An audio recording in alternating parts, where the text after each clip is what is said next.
Hello, today I have the pleasure of interviewing the prolific and extremely talented artist, Ezshwan from her beautiful viewing room in San Miguel de Allende. Welcome, nice to see you. Today I've had the pleasure of curating some of my favorite paintings of hers in hopes to know more about them.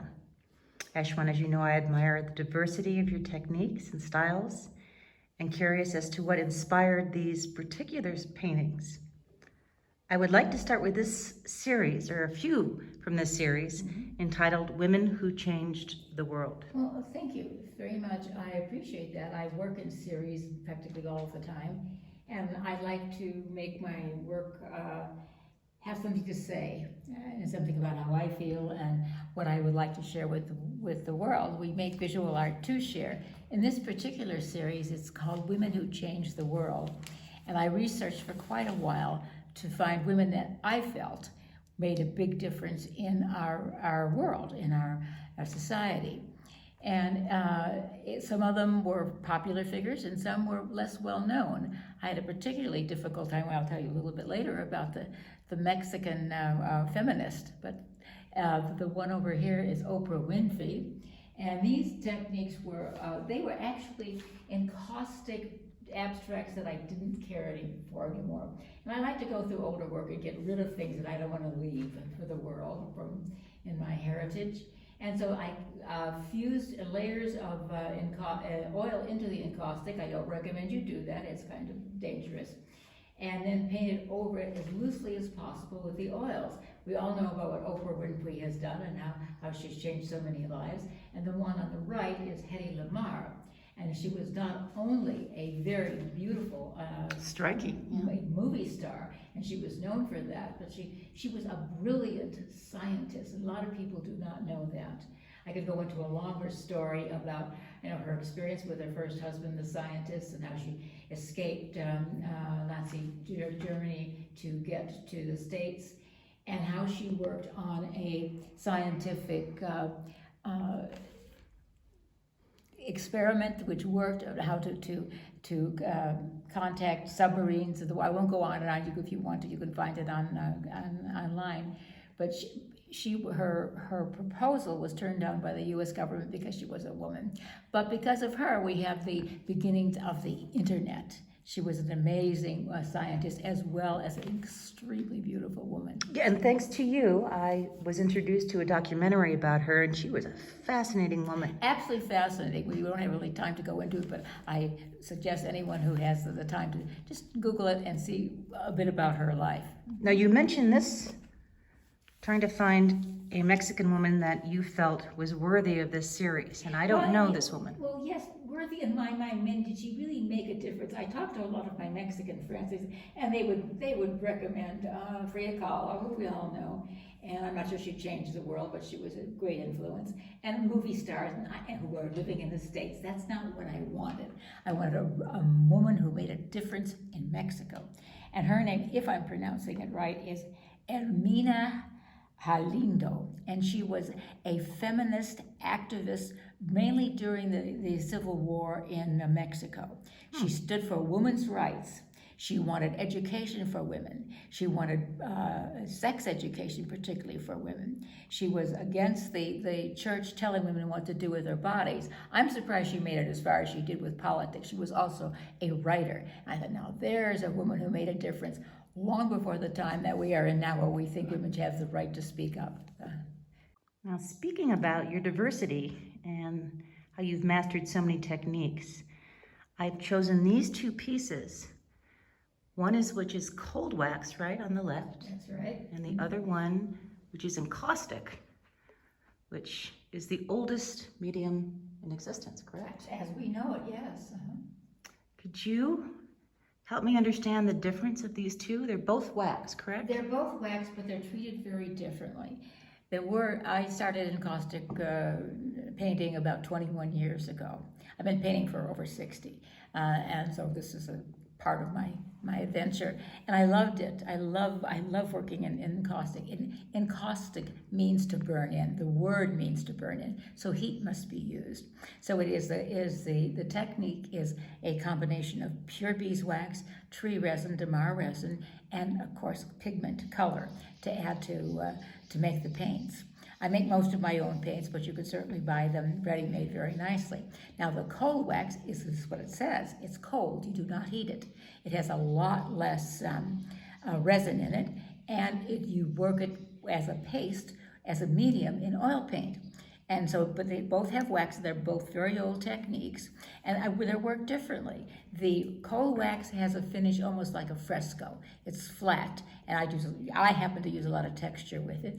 And the encaustic, I love the surface. It's important for me to have layers, and so the viewer can look into the painting as well as just the surface.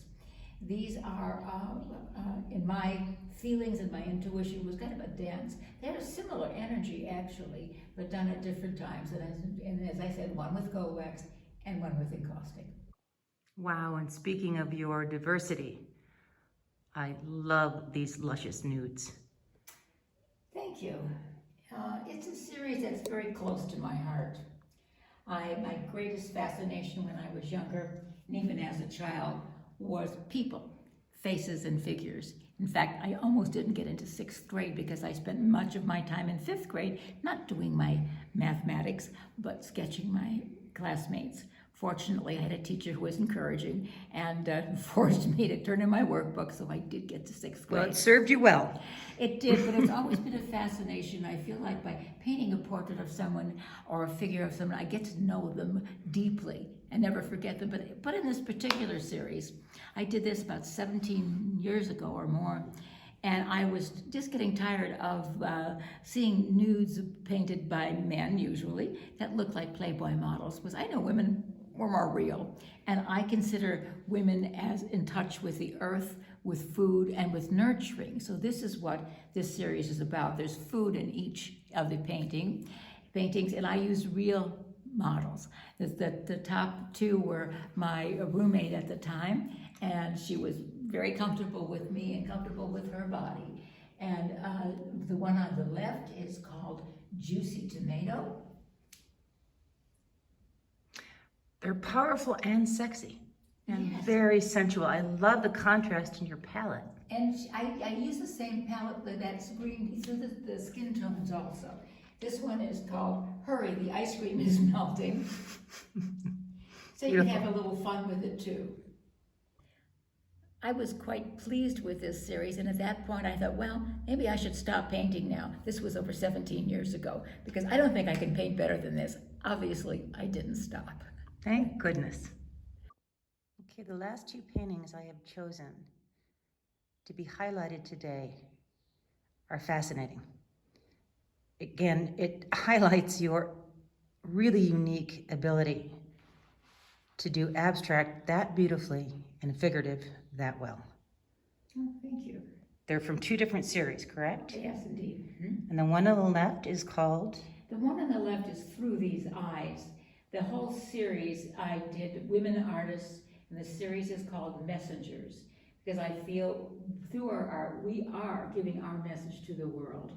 And I relate as a woman artist. I also know that even now, although the blocks, some of them are being lifted, women artists still have a harder time in the commercial world to make a living. And so each one of these in that series, and I think there were about 12, expressed a woman's artist and her passion for creating her own story. The brush happens to be just over her third eye. As a meditator, I feel that is the consciousness of our inner spirit. And it's done in oil. So I am not an encaustic artist. I'm an artist that uses whatever medium will work and convey what I want in that series. I love oil.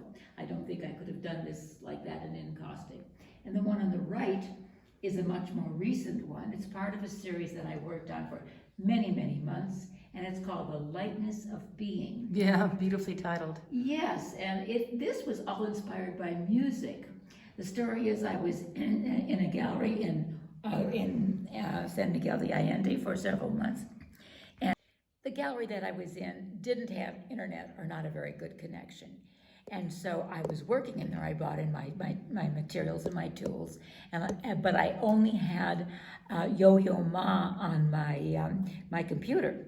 And so I had a beautiful long two album set of Yo-Yo Ma with many different versions. And I started listening to that, and I started to feel I was painting with the music. So each one of these paintings in this series is inspired by music. Not just Yo-Yo Ma, many by bebop jazz, since my late husband was a musician. I traveled with him. So a lot of the paintings are titled jazz titles too. But each one comes from that energy of movement, and I hope joy.